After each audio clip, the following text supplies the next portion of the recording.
Hello, everybody, and welcome back to How to Travel in a Journey. My name is Alexandra, and on my show today, I have Goldie and Adair Finucane. Hey, you two. Hi. Okay, so for those who don't see the show, but they kind of listen to, Adair is back to tell a little bit about herself and her pregnancy with Goldie, who we'll have a glance at here in the video chat.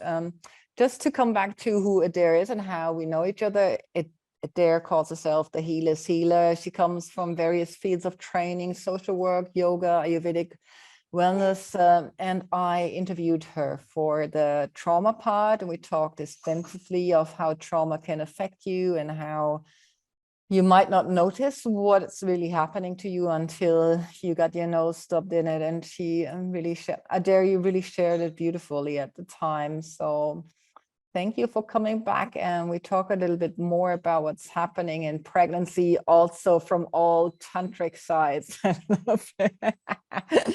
That's what we decided to do. So here we go. How are you? I am doing really well. Thank you. I'm so glad to be back. I had such a great time the last time we connected. I always love talking with you.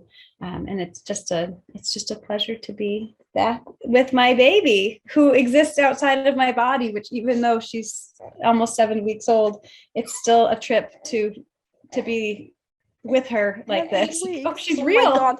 Guys, you really got to switch on that video on YouTube and look at Goldie. She is so beautiful. And 7 weeks, how often do we see somebody at that age if we don't have our own? Oh, so beautiful. Thank you for bringing her along. And yeah, we're here to speak a little bit about, the unusuals of pregnancy, the more shushed part, I would say, because when I looked back onto how we stay in touch, which is still social media, you were so open to share how this had gone down in, triggered you in all sorts of ways. And we all know, pregnancy creates happy hormones, and so do you want to share a little bit from your perspective, wherever you want to dive into this, you can do so, Adair. Absolutely. Yeah.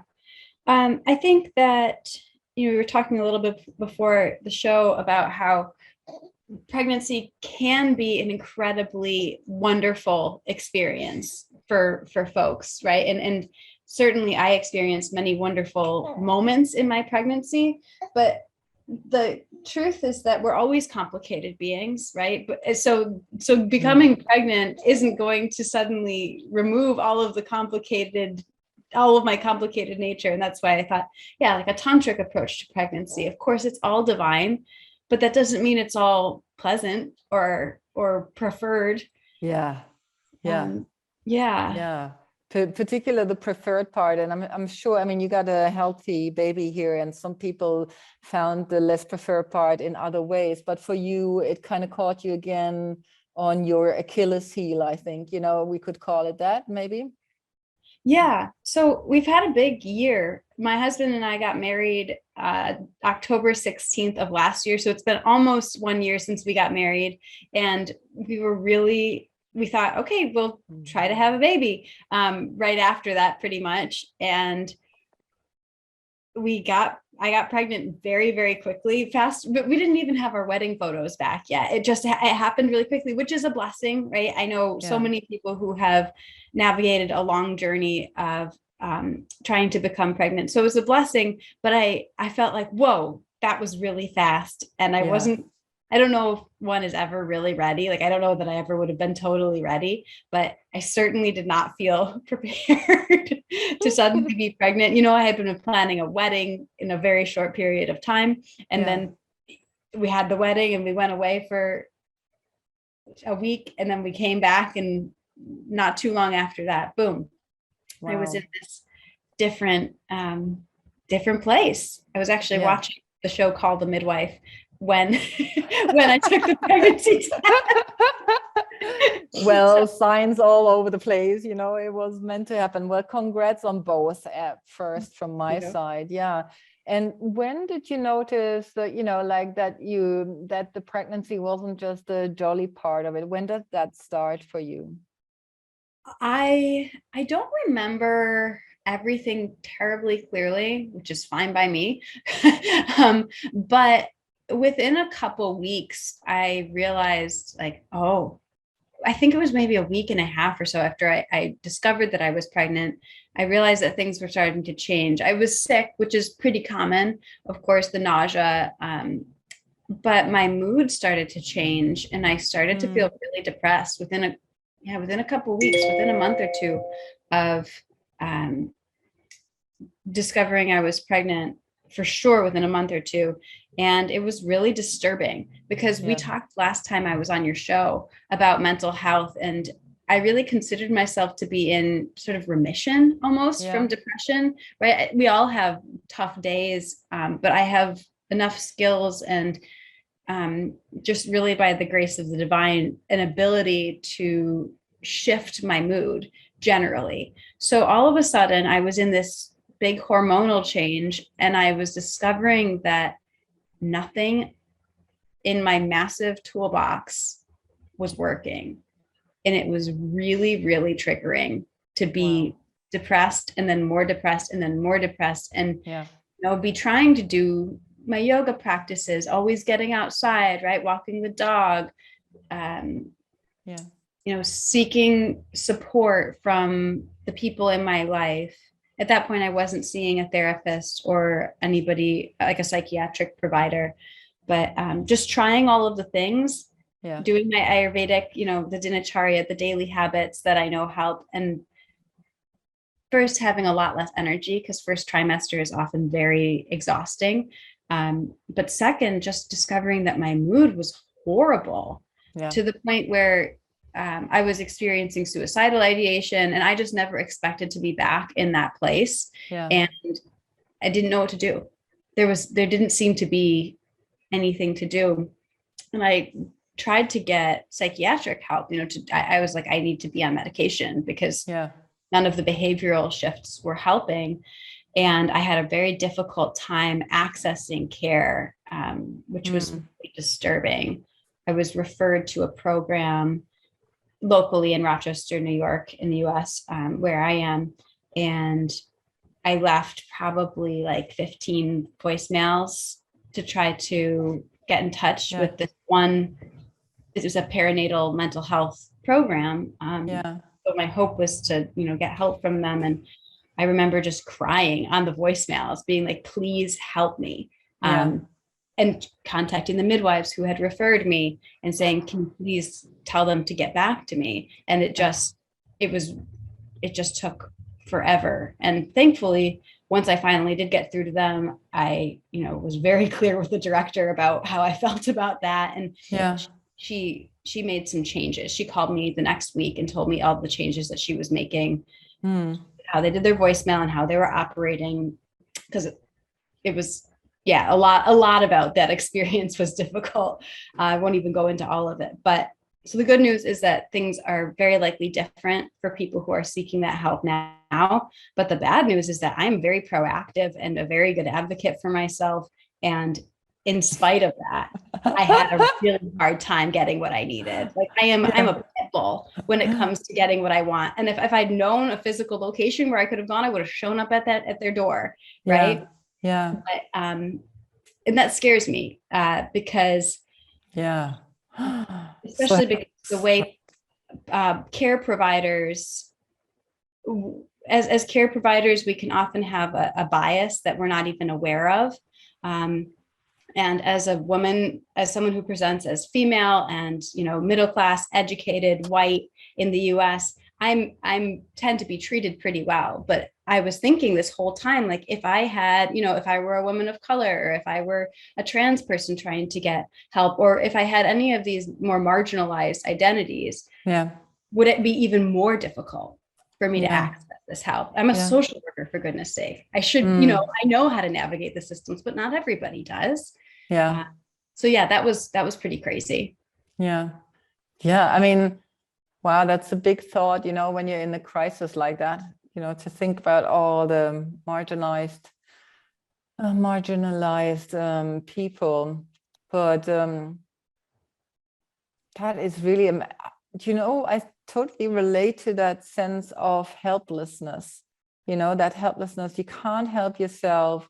Nothing is shifting. This mood is really overcoming. And I have sometimes overcoming moods and think, this is impossible. Why I'm in this place? Yesterday, everything was rosy and shiny, and today I wake up with all these dark thoughts. And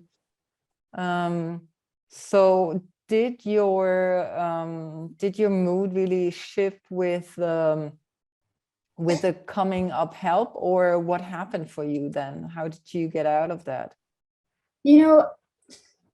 I want to first shout out to our friend Leslie Pereira, who is from Yoga Health Coaching, because she has shared publicly about her own postpartum depression journey.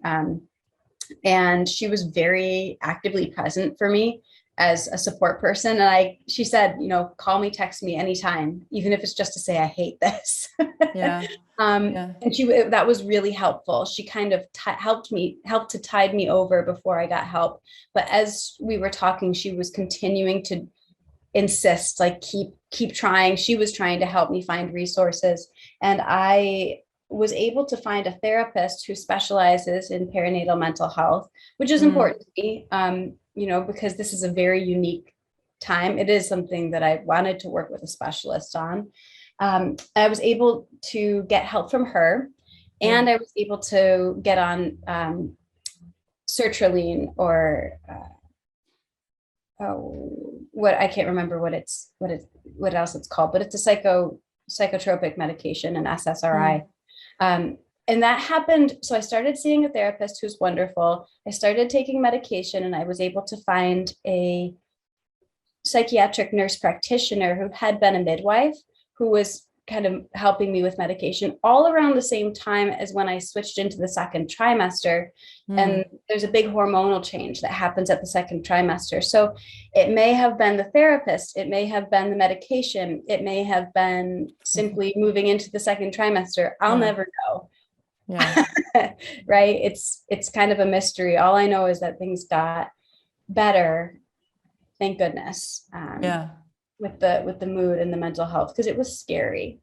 To be in that place, especially to not be happy about being pregnant. I shared in that Facebook post that I wrote that there was a night when I was so miserable. I remember being awake and trying to cry as softly as I could so that I didn't wake up my husband, because he had to work early. And I was so miserable. I remember kind of wishing that I would just miscarry so that I didn't have to keep doing this, but also thinking, I really hope I don't, because if I do, I don't know if I'm going to have the guts to try to have another baby. And like, what a dark place to be. Of course, I'm so happy to have her, but it was ugly, right? Those are ugly feelings. And you say, of course, now, and there's women who can't say that when the baby is there. They might have had a cheerful pregnancy and then they come out of it. And as you said, our common mutual friend, she had that in postpartum that can reach you anytime. And I think we are very I think you are in a lovely relationship, as far as I grasped it from any conversations we had. So how did your partner play into this? He was wonderful.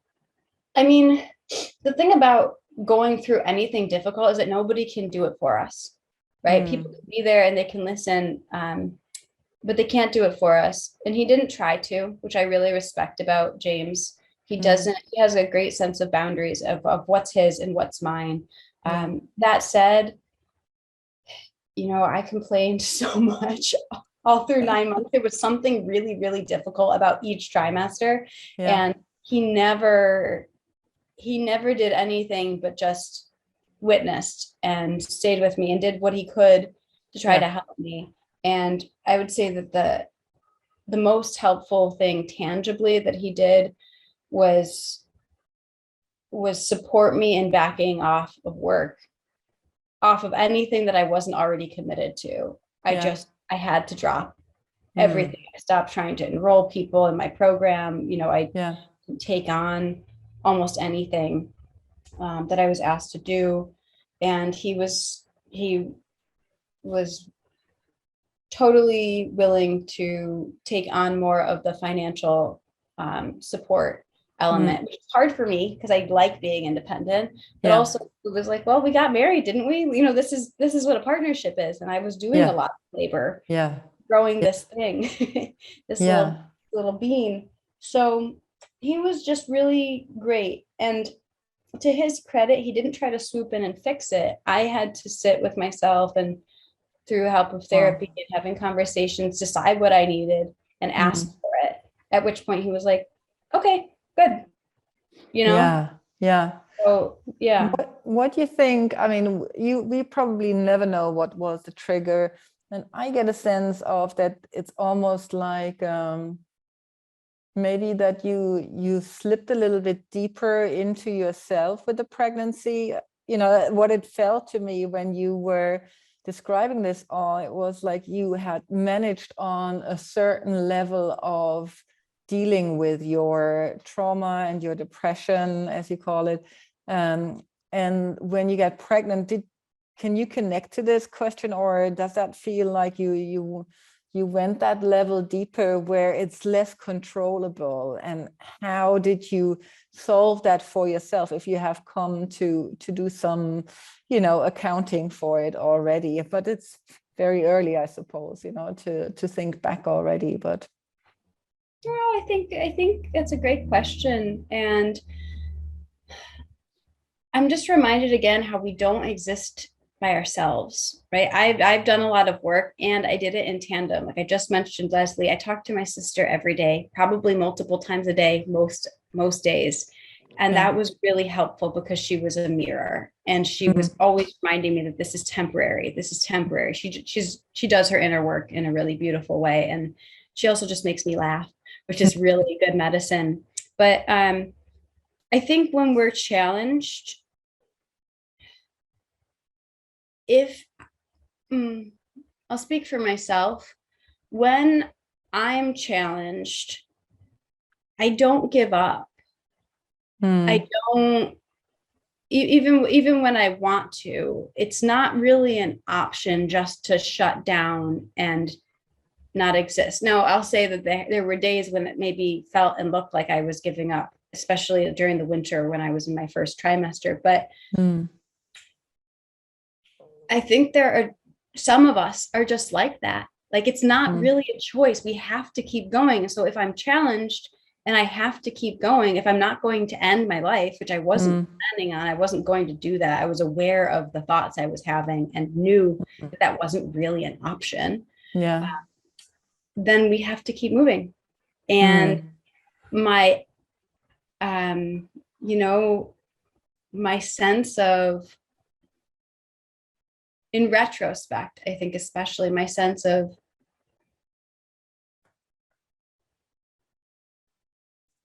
my ability to take care of myself was really present.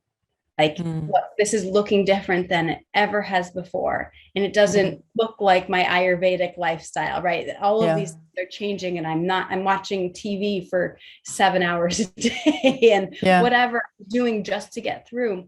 But there was something kind of beautiful about stripping away the work and just sitting there and watching TV and having the ability both to do that, the privilege of being able to do that. You know, I didn't have to show up at a job and the willingness to do it, because I know people who A, don't have that privilege, and B, who could do that and simply won't, because we're acculturated and we're taught that we have to grind. That's exactly the point. That's exactly the point, Adair, that I want to talk to you about it. You know, it feels like, because you mentioned Tantra initially and when we started this off, so there is a sense of God-guided kind of allowing things to fall away and stop controlling. That's what I hear you saying, because that's what I kind of also associate with Tantra. You know, it's like a little bit chaotic. It's like everything can be and exists. And can we talk a little bit more about that maybe? You know, how much did you think that was a necessary strip down of patterns or whatever?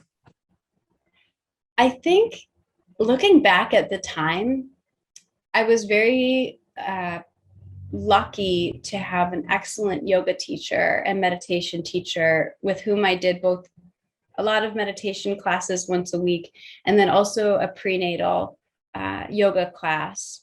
And that helped me stay grounded in the teachings. If I hadn't had my teacher, Jacoby Ballard, who's this wonderful teacher whose prenatal class is actually queer and trans centered. So I was practicing in a really special and safe feeling space. If I hadn't had him and the community of other pregnant people, I think it would have been much more difficult to sense how I was being guided. But it kind of helped me keep my head above water, be aware of that spiritual element, because I was so mired in just kind of trying to stay alive.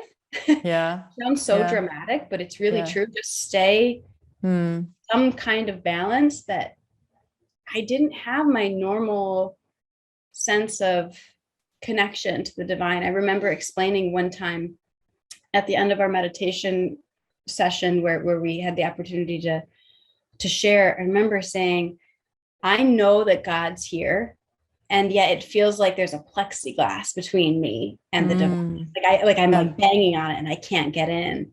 So I think, again, it comes back to community, not that I wasn't there with myself, but just that reminder that like God's here, and to be witnessed in that feeling was really powerful, because it's so easy when things are that hard to just disconnect, and continuing to show up in community is sort of like a lifeline that prevented a full severing of at least in our minds. We might try to disconnect even though we can't, right? That's not how it works. Does that make sense?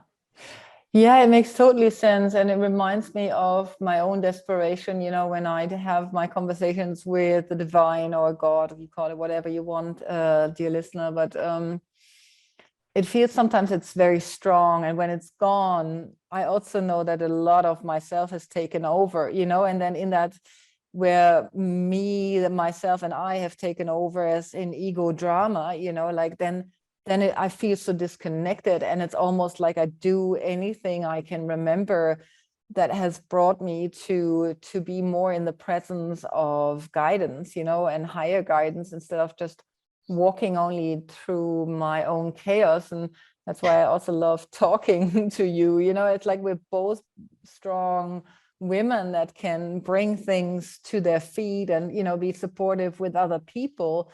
But what I've come to learn for myself is that that I need the community, like you described, you know, to be reminded of, you know, there is greater power out there than our own forces, so our own handmade forces. And yeah, I need the bigger forces. It's almost like maybe I'm asking too much from my own positioning, because what I see happen to you is as much what it feels like to me, like, you know, the dark night of the soul, you know, like I've been challenged in so many ways lately that I often want to just go back to means of mending it, and it's not possible. And we're talking about, you know, you trying to mend yourself in this depression in the pregnancy, you know, and that's what makes it so interesting to me. Yeah. To talk to you. And I don't know about you, but I know that it can be incredibly frustrating to be aware of the concept of surrender, and yet feel like that is the least accessible. It's I know it's the only thing that will help, but it's like I can't see color, and I would need to see color in order to access it, or so, you know, right? Like it's absolutely maddening to be like aware enough to know that I can't fix it, but not be able to find the button that actually helps me let go. That I think is like the most maddening experience of being in that dark night of the soul. Yeah, because what you said, and you gave it that beautiful name, surrender. Surrender means doing nothing and accepting, right? And we're both doing, people, as far as I heard you talking earlier, I know how to go through the system. And so am I, I'm that kind of person. And yeah, so how are you walking forwards at this point with your life? What has changed for you besides that you obviously care for Goldie? Yeah, I have a 24-hour job. Yeah. I didn't quite have before.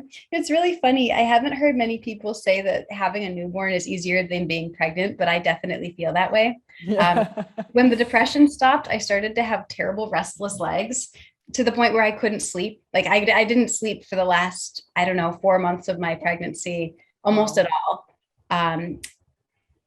Unless I was like chemically aided to do so. I was like, I got to the point where I was hallucinating. There were days when I couldn't sleep. It was really crazy. So first of all, I sleep now. I can lay down and actually go to sleep. And that didn't happen for months. So I'm just Yeah. incredibly grateful for that. I don't have to urinate every 15 minutes, and that's beautiful. There's all these little things. Like I can get out of the tub or stand up without being totally encumbered by this baby who was quite big when she was born, being inside of me. So I'm experiencing this lightness of being that is really, really nice. And I'm getting more sleep than I was before. Which it's funny how we get prepared for things. It's different, right? Because there's also like she's literally sucking the life out of me. We've been able to breastfeed, but that's it's the giving is really intense. But I'm well supported by James, my husband, and my folks are in town. When James and I met, the first date we had, I told him that if I was going to have children, I was going to be local. Like I wasn't, I had a feeling about him. So I thought I'd just let him know right off the bat because he had moved into town for work and probably would have left by now if it weren't for me, but that's his choice. So yeah, I'm really well supported by friends also. And, we got the chance to go to a potluck last night and just be with a bunch of people and be singing and connecting, which feels really special coming. I guess we're still in the era of COVID, but we're not in the same era of COVID, right? And I'm actually working, which is pretty great. Wow. I'm only doing things that feel like a good idea and for which others have approached me. Like I'm not marketing myself right now. I'm not, using my Instagram or anything or reaching out to clients, but I've been approached for a couple of really promising events that are maybe just an hour or a couple of hours long. And they're in front of many people, so it's the opportunity to do this work and have the work that I'm doing be my marketing. Yeah. Really exciting. And I also really like the feeling, even though it's a lot and I have to figure out when I'm going to finish the slides for this event that I'm doing on Friday. I have it up in my head. And I love that first, because I run my business, I'm actually able to keep kicking the wheel and allowing it to stay in motion. And I also really love that it helps me connect to a part of myself that existed before she was even on my radar. I think it's really important to feel like me. And when I'm doing this work, because it's heart work, and also because it's not strictly necessary for my survival, it feels like connecting to my, my dharma outside of parenting. And it just feels really nice to keep existing and not to just have diapers and breastfeeding and baby be my entire world. Yeah. What have you been invited to? So just to clarify, because you do a host of things. Right. So I've started to focus more on public speaking and workshops. And one of our local, our biggest employer in Rochester, New York, is the University of Rochester. And one of their hospitals in that network has invited me to do a leadership retreat workshop. So that'll be with everyone who's in a leadership position at that hospital, which is exactly what I want to be doing, is to help with stress management and nervous system regulation with folks who are helping other people, healer, Yeah. skiller, right? Mm.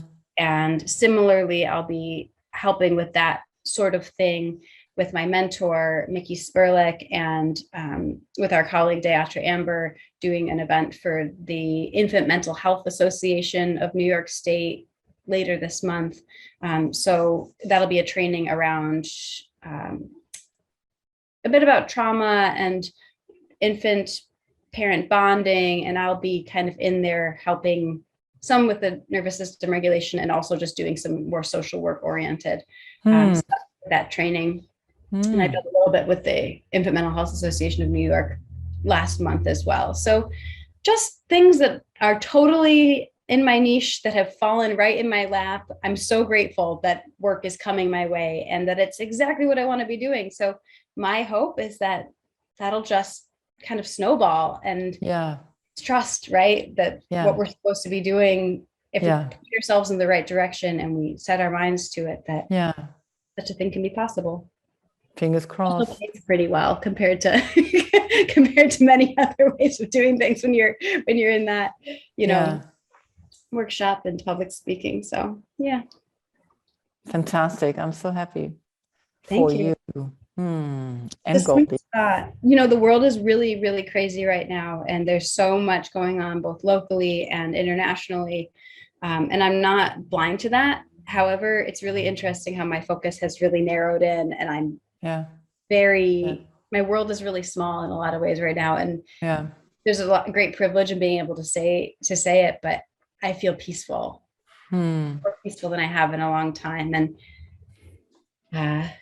I just feel really lucky to be in that spot, because I know that and I think you shouldn't apologize, because you know you've been through both sides, you know, and it's a very common thing for mothers and social workers to apologize for being on the better side of the world while we have our own challenges. And then it's almost like we're not allowed to have this lucky moment because we are so aware of other people's situation. But why not? I mean, that's Tantra too, you know, somebody cries, another person will be happy. And that's the way it goes. You know, when the sun shines on one part of the world, there's the night on the other. So that's what Tantra really is about, you know, to accept that all that is and brings us forward into expansion. So it's a great reminder. It's one of the things that I'm always working on and shaving away at, is like being boldly happy, right? To enjoy. And I always appreciate your directness and that reminder of like, enjoy. Hey, I'm happy right now, for the record. Right? And I can enjoy that. And that's it. Love it. Yeah, no apology. Full stop. Amen. Amen. Exactly. So one last word for the listener. Is there something that you want to pass on? One thing. Yeah, I think what you just reminded me of, just, yes, it matters that we try to make our world better in very specific and active ways. And it's really important to remember that when we can be in alignment and we can allow ourselves to enjoy that, whether it's a child that we're caring for or people that we're working with or people we live with or someone we walk by on the street, we do have an impact even in that way. It's actually really powerful to vibrate higher in whatever environment and whatever capacity that we can. Yeah, absolutely. Thank you. Thank you. Wow. Always wonderful to talk with you. Yeah, likewise. And I keep my fingers for your next entertainment and of work, and for this new entertainment of Goldie. Oh, yes, she's quite entertaining. She's starting to smile socially, and it's very cute. Beautiful. So have a good day, everybody, including you, Adair. And I hope to see you around, folks, wherever you are. Have a good day. Bye.